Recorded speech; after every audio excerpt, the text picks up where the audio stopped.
بسم الله الرحمن الرحيم الحمد لله رب العالمين وصلى الله على سيدنا محمد وآله الطاهرين بسم الله الرحمن الرحيم ربي اشرح لي صدري ويسر لي أمري واحلل عقدة من لساني يفقه قولي. Allah is knowing, wise. Allah knows everything. Always He knows everything. And He's all wise. Allah the Exalted has willed the entire system of creation and manages it. He created all things and is in absolute command over all creation. All its movements are in accordance with His will and His command. Even our own ikhtiyar. What's ikhtiyar? Ikhtiyar is the ability to make choices between right and wrong, good and bad, to do a certain thing or to not do it, to say a certain thing and not do it. It's called the ability of free will in choice. It's called ikhtiyar, what they call the will in the human being, what's called will inside of us. This will itself is a feature that is created and willed by Allah the Exalted and given to us. It is Allah bestowed it upon us.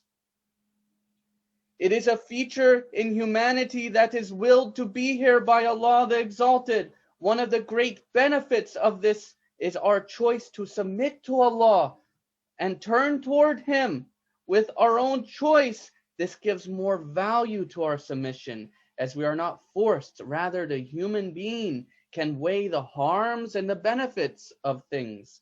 The human being can weigh the rewards and the punishments of things.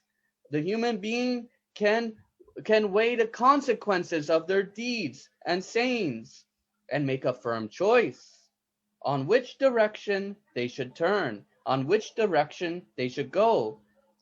And clearly, the clear path is directly toward Allah the Exalted, in submission to Him.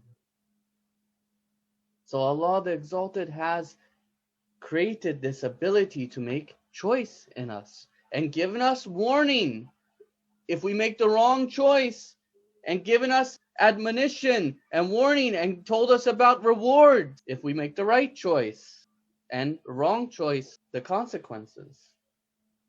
So Allah the Exalted has told us about the consequences of the right and wrong choices. And He has given us this ability to make choices.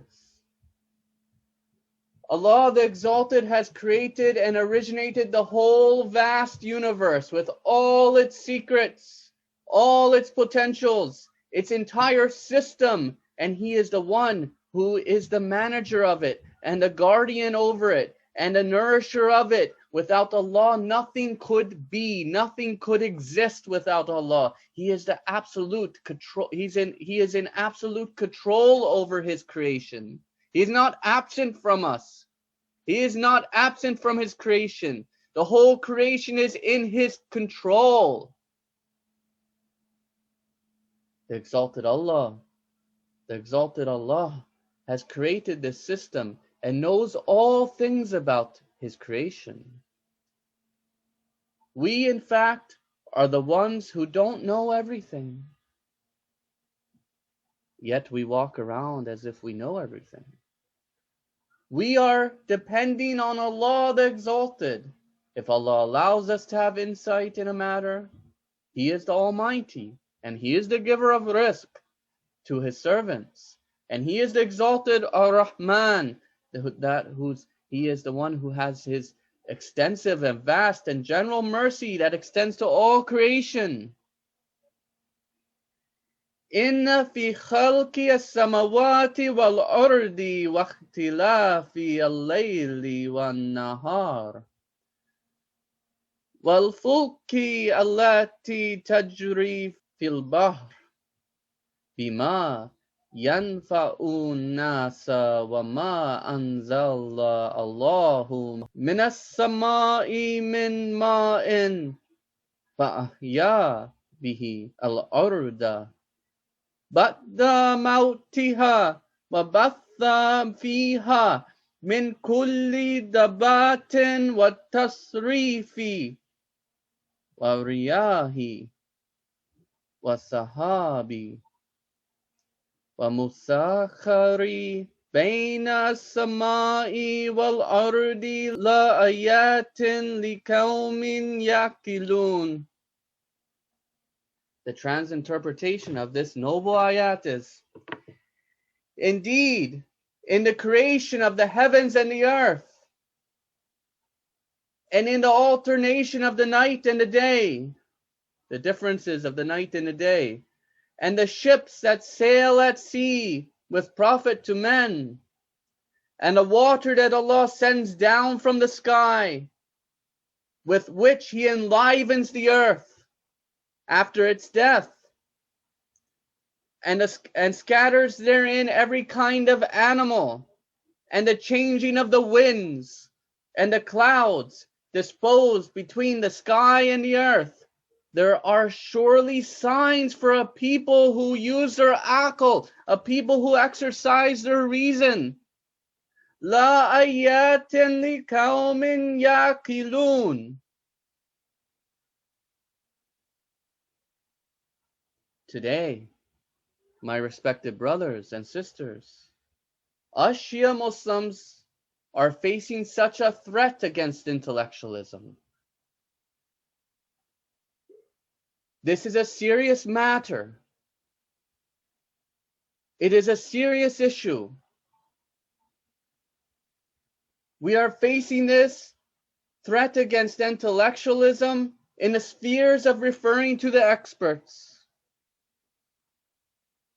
Allah the Exalted has created this vast universe with all it being a sign that points to His existence, that points to His exaltedness, that points to His power, and we can discover many secrets about this universe that are in our benefit to discover, that all point to Him, the Exalted.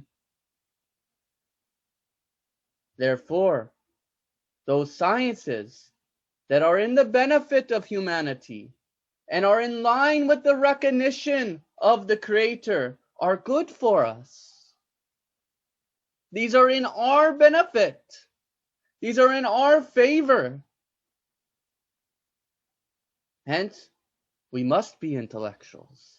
We must be thinkers. Islam is a religion that doesn't reject sciences. It rejects false ideas. It rejects things that are not the reality, things that are not proven. In fact, the entire system of taqleed to a qualified marja can be argued on the grounds of the intellectual fact that intellectual society, that the intellectual people refer to the experts in the sciences. As an example, if a person is sick, he will find a doctor who is an expert, and he will refer to him for his treatment. He'll not go and refer to a janitor to have surgery on him. No sane person would do such a thing.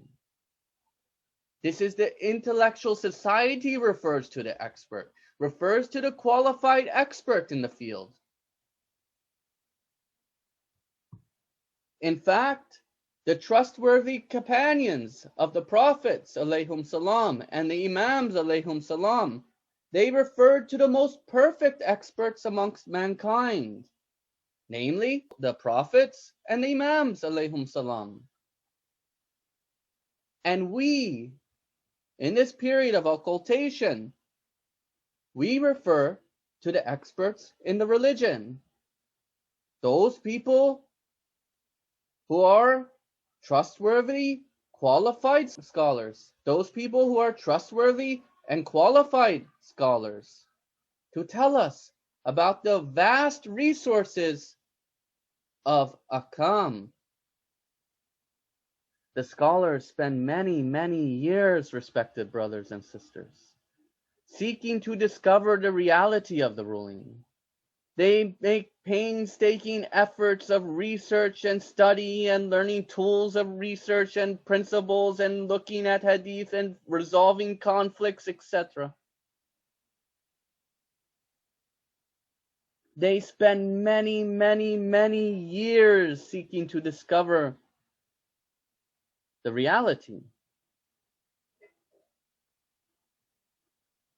Now there's a reality out there, and people are seeking, these scholars are seeking to discover it. The scholars spend many years doing that and learning.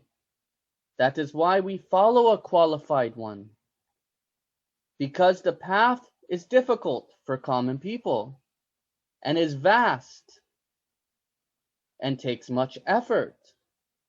And of course, over all this requires Allah's mercy and blessing to open the eyes of the scholar and the heart to the reality of the ruling. Now, as for the sciences of the natural world, really we have to understand this fact that just because people expected sciences to know everything, to answer all the questions, and found out that it only found insight into some things, and some theories change, and some mistakes happened, it doesn't negate the value of knowledge itself. Rather, it should be a sign for us to reflect upon. That Allah the Exalted is the only all-knower.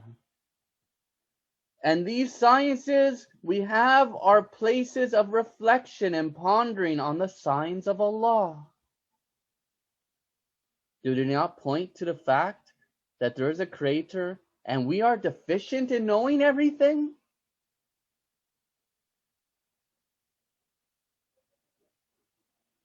And they are also a place for thankfulness to Allah when we realize that there is a benefit in the sciences, in the reality, in the secrets of the universe.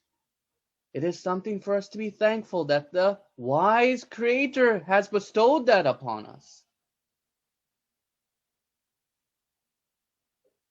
We should be thankful in this area for the blessings and mercy of the benefits He has given us. After all, He, the Exalted Creator, has created all creation and is aware of everything. قُلْ إِن تُخْفُوا مَا فِي صُدُورِكُمْ أَوْ تُبْدُوهُ يَعْلَمْهُ اللَّهُ وَيَعْلَمُ مَا فِي السَّمَاوَاتِ وَمَا فِي الْأَرْضِ وَاللَّهُ عَلَى كُلِّ شَيْءٍ قَدِيرٌ. In a transinterpretation of this ayat, say, whether you hide what is in your hearts or disclose it,